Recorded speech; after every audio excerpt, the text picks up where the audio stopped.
Smith, take one. Okay, and then you're going to talk to Yvette. Am I looking at that? Yeah, you'll look at Yvette. Yeah. You ready? Okay, so go ahead and introduce yourself first and tell us just a little bit about your family. Okay. My name is S.D. Smith, or Sam Smith. My family and I, we live in West Virginia, and my wife is Gina, and I have 4 kids aged 5. We had a lot of birthdays this month, so 5 up to 14, 2 girls and 2 boys. Awesome. And what are you doing here at the convention?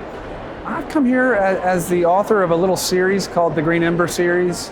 It's about rabbits with swords. I call it a new story with an old soul. It's a new story in that it was written recently, and it kind of has a modern novel's pacing, but I feel like that it carries sort of some of the old virtues that some of the classic stories had. I think people identify with some of the values that have made, I hope, a lot of books timeless.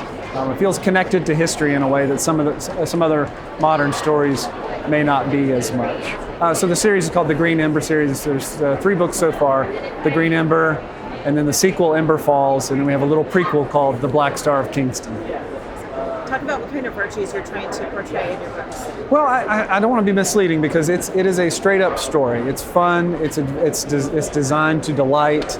It's an adventure story. So it's not a sneaky vehicle to kind of sneak in truth or to train someone or to put guilt or obligation on kids or anything. It's supposed to be a fun, good story. I believe in sort of the power of stories to shape our affections in ways that nothing else does. So I love storytelling as it is.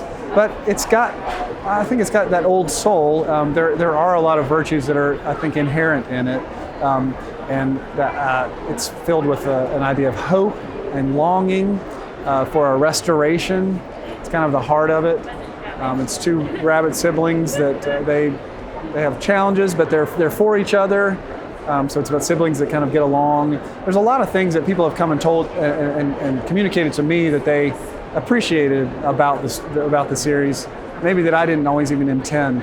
But as Tolkien said, that a writer, the stories they kind of bubble up from the leaf mold of the mind. They come out of all of our experience, and I think there's a lot of things that just from my own background as a Christian and as a father, a tenderness towards children and towards these characters that kind of comes through, just naturally, very organically.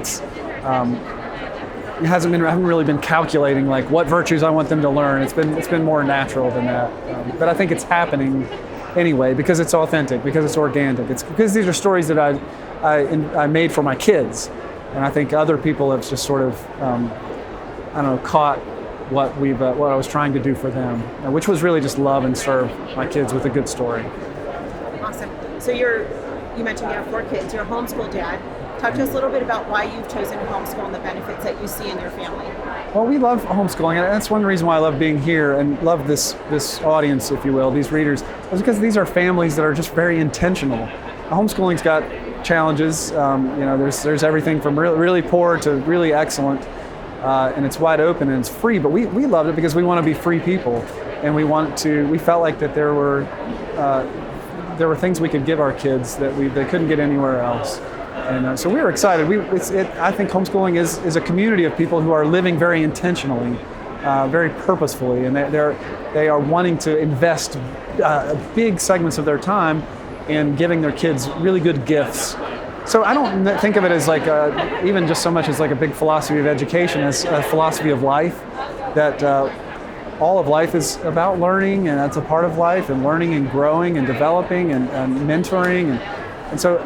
At our best, it's a very natural thing for us. We're pretty naturally curious people, and what we want to do is just be generous and hospitable to our kids and bring them up. And homeschooling's been a wonderful avenue for that for us. Awesome. You had mentioned earlier about your son Josiah and his interest in filmmaking and homeschooling, giving him the freedom to be able to explore that. If you can kind of introduce that a little bit, because then we're going to interview him and maybe talk about how. Sure. Well, I love the opportunity that homeschool has given us for all of our kids. Like, we're traveling and the kids are able to come with us to something like this. And the kids have a lot of different interests, and I love to be able to sort of run down the things that they are passionate about and help equip them for that. And my son Josiah he's an illustrator. He's had a wonderful opportunity to meet some really wonderful illustrators like Zach Franzen, who illustrated my books, and another wonderful illustrator named Joe Sutphen has also been really influential with my kids, and he's been able to spend time with them. And homeschooling has been an avenue of I don't know, enlightenment for us. It's been an avenue of opportunity for him, because we've been trying to just give him the equipment and the training, and there's so much available now. The combination of the passion of and love of homeschooling parents with the resources that are available now is a really potent, powerful thing. And so I think for Josiah, he is wanting to explore illustration and filmmaking and creativity. My daughter is a writer, and these are things that we can foster actively, and other people can too. I'm not trying to run down any other choices. Just for us, this has been a liberating choice that's given us an avenue, a really exciting avenue for the kids to pursue. And really, part of it's about giving them gifts that I've always wanted. If I'd had the tools to be a filmmaker that he has at his disposal, I would have loved that. It would have been very exciting. So it's been an excellent opportunity for him and for us. Well, that's great. Okay, Yeah. that's perfect. You got a crowd coming, so. Thank you. Okay, are you rolling? Yeah. You're rolling record, yeah? Smith, take 2. Okay, go for it. All right. Hi, I'm Josiah. I'm 11, and I've been homeschooled my entire life. I like drawing rabbits, like his rabbits. Any kind of like creatures. I like drawing faces a lot, portraits. Not really of people I know, but just like imaginary people. Awesome. Tell us why you like being homeschooled.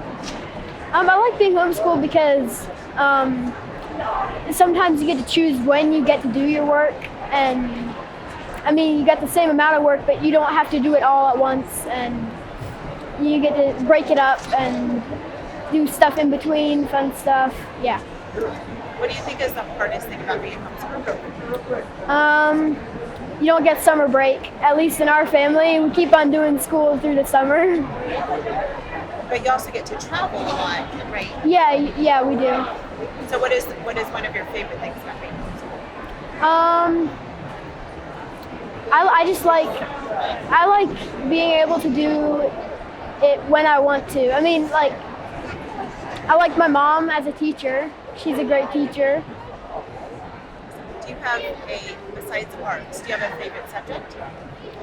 Probably history, or American history or world history? any history, like ancient history, mostly. How do you think that, with you being homeschooled, it's developing a relationship between you and your siblings? Do you enjoy being with them? Yeah, I do. I love being with them. Yeah. And that's fun because I get to play with my brothers and my sisters. What's one thing that you all like to do together? Legos. We all like to get up in my room and build Legos. Cool. Have you built anything massive? Not really anything big, mostly just small things. That's great. What would you say, let me ask you one more question. What would you say to a kid who's your age, whose mom is thinking about homeschooling him? He came to your booth, what would you tell him? I tell him he's gonna have a lot of fun, I think. And yeah. Great job.